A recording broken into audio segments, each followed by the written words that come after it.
mas dentro da educação a gente percebe que também muitos deficientes acabam não tendo acesso. Então, aí às vezes, uma mãe que tem um filho com uma deficiência auditiva ou visual, por pensar que uma escola, usando o termo normal, que na verdade eu repudio um pouco esse termo, mas só para criar uma diferenciação, acaba optando por uma escola especializada em tratar de pessoas com algum tipo de deficiência, do que colocar o filho numa escola aparente, dentro da sociedade, como uma escola para pessoas normais. Você acha que isso também acaba? É um problema extremamente complexo, porque se você coloca, e seria o ideal, uma criança com problemas numa escola regular, uma escola comum, ela vai sofrer bullying. Eu tenho essa experiência aqui com uma porção de crianças, de família de crianças. Você coloca uma criança surda. Por exemplo, essa preocupação de dizer, não dizer, por exemplo, criança surda, dizer com deficiência auditiva. Isso, na minha opinião, no viés é outro preconceito. É a mesma coisa que dizer que falar em terceira idade. Mas que terceira idade? Que bobagem é essa?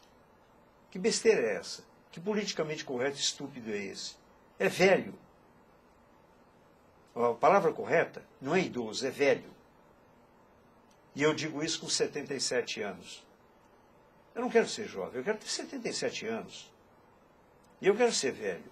Eu sou quem eu sou. E eu quero poder ter orgulho disso. Alguém chega para mim e diz, o senhor é bem conservado, não aparenta a idade que tem. Olha, eu lá uso formol, eu não quero ser bem conservado. Eu quero ter podido viver a minha vida e exijo ser respeitado dentro da minha realidade. Agora, você não pode chamar gordo de gordo, tem que chamar de obeso. Isso já é uma forma de preconceito. Não pode chamar de gordo, tem que chamar de obeso porque gordo ofende. Não, não ofende, não.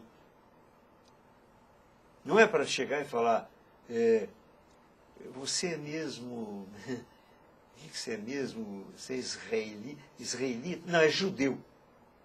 Mesmo com negros. Exatamente. Chamar de negro. Tem pessoas que se sentem ofendidas por ser chamado de negro. Eu tenho ouvido, não, ele é de cor. Mas como de cor? Como de cor? Então dá a impressão que o normal é branco e o de cor é colorido. Como assim colorido? Não, ele tem o orgulho e a contingência de ser um indivíduo negro. E é extraordinário, é belíssimo. Eu nasci em Juiz de Fora, em Minas Gerais. Em Juiz de Fora, o número de negros é muito grande. Tem uma população negra muito grande. Maior do que quando eu vim para São Paulo, a população negra de São Paulo, proporcionalmente, era menor do que Minas. E eu ficava muito espantado, porque, por exemplo, eu estudei no Colégio Rio Branco. Na minha classe não tinha negro. Em Juiz de Fora tinha. E eu pensava, mas como? Por que será que não tem negro aqui? E é exatamente isso. Você poder tratar o ser humano dentro da contingência dele, sem que isso implique ofensa. Porque a ofensa não está na palavra. A ofensa está na conotação. Você pode chamar o indivíduo de surdo com o maior respeito. E pode chamar de deficiente auditivo com o maior menosprezo. E que a gente sente muito de deficiência, então a gente até... Rapidinho, só senta mais para cá, para poder... por exemplo, a gente entrevistou uma pessoa que ela tem deficiência na perna, mas ele fica indignado como as pessoas tratam ele diferente por ele ter essa deficiência na perna. Mas ele pensa e gesticula e articula como uma pessoa normal, ele não tem deficiência em falar, em pensar, entendeu? Os deficientes têm eles sentem esse preconceito da sociedade, assim. Eu tenho a deficiência na perna, mas as pessoas me tratam como se eu fosse diferente das outras, entendeu? Eu não sei se vocês já assistiram um seriado americano do Dr. House. Tem um seriado, né? E o House, ele manqueja. Nós sabemos que é o personagem, porque o ator, ele não tem problema nenhum de dificuldade. mas ele fica muito charmante, muito simpático, manquejando, mancando. Então, eu acho que é exatamente isso, quer dizer, cria-se de tal maneira uma posição de restrição que o indivíduo já fica com um complexo de inferioridade. Não é? Isso é muito triste. E isso está entranhado dentro de um sistema de exclusão, um sistema de insensibilidade diante da diferença. O diferente é considerado inferior. E é exatamente isso que esse tabu nós temos que quebrar. Nós temos que entender que, no fundo, todo mundo é diferente. Ele até falou que ele não conseguiu alguns patrocínios porque empresas associam o paraolímpico, o atleta paralímpico, à deficiência. E algumas empresas temem que a sua imagem fique desfavorecida porque associa a uma pessoa deficiente. Até nas próprias palavras dele, desse atleta nosso, que o André Brasil, que é um dos nossos personagens, né, recordista, 13 recordes mundiais na piscina, ele falou que, às vezes, quando ele vai procurar um patrocínio, a pessoa vira para ele e fala, sabe o que é? É que, olha, a Paralimpíadas é relacionada com algum tipo de defeito, de dificuldade, a gente não quer essa imagem pra gente, sabe, assim, de dificuldade. E ele, assim, ele não consegue entender por que um nadador, ele até citou o nome do César Cielo, que é hoje um dos melhores do Brasil, que é amigo dele, inclusive, falou assim, pô, o César Cielo fazendo exatamente a mesma coisa que eu, conseguindo o mesmo tanto de medalhas para o país, indo para os mesmos tipos de campeonatos, conhecendo o mundo, enfim, honrando o seu país, levando o nome do teu país para defender um esporte, ganha, assim, 20 vezes mais do que eu, sabe? Por eu ter uma perna, ele teve poliomielite. Ele falou assim, por eu ter uma perna mais fina que a outra.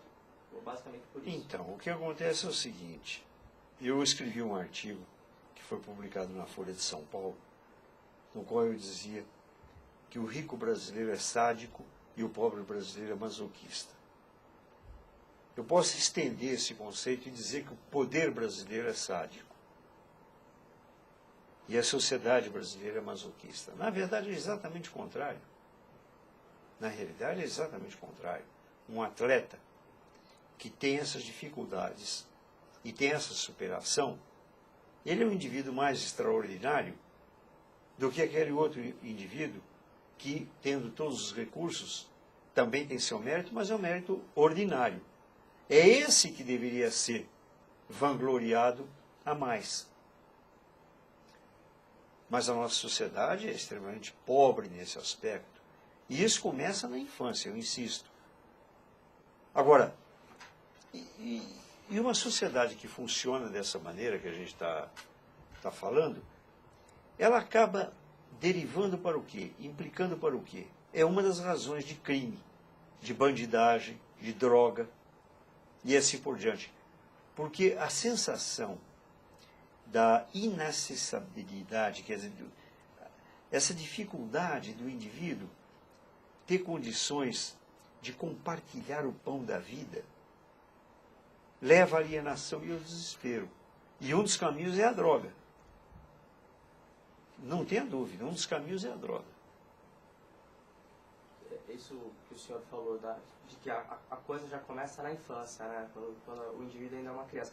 Se esse indivíduo, enquanto criança ainda, tivesse a oportunidade de sentir experiências diferentes, com pessoas diferentes, de cores diferentes, com perna, sem perna, cego ou não cego, surdo ou não surdo, você acha que esse indivíduo, quando crescesse, ele estaria mais apto a entender as diferenças e até, por exemplo, andar na rua e falar assim, eu não preciso de uma calçada de 30 centímetros, mas eu posso andar com uma pequenininha, mas eu sei que alguém precisa de uma calçada de 3 metros, sabe? E compreender esse tipo de diferença? Eu acho que todo o esforço da sociedade tem que ser dirigido nesse sentido.